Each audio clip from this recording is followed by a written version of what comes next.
অবিশ্বাস্য ঘটনা ঘটল। এই প্রথম আরাফাত রহমান কোকো ভাইয়ের ওয়াইফ শর্মিলা রহমান নির্বাচনী প্রচারণায় অংশগ্রহণ করলেন, তাও ঢাকা 17 আসনে জনাব তারেক রহমানের পক্ষ থেকে। আর এই দেখেই জামাত প্রার্থীর মাথায় হাত, তার টেনশনে রাতের ঘুম হারাম। কেননা জিয়া পরিবারের কোনো সদস্য সরাসরি সাধারণ জনগণের কাছে ভোট চাইছে এবং সাধারণ জনগণ এটা দেখে তারা একটাই কথা বলছে যে আমরা কখনো জিয়া পরিবারকে ফেরাতে পারবো না।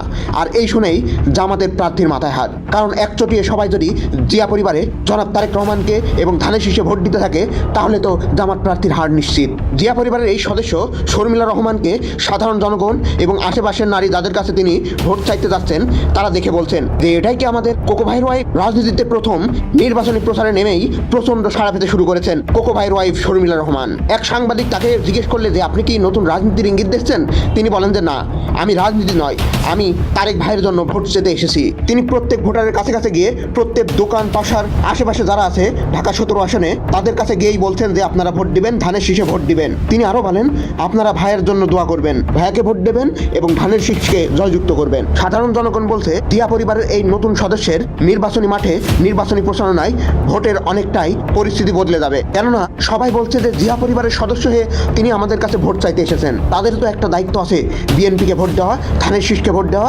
জিয়া পরিবারকে কখনো তারা ফেরাতে পারবে না।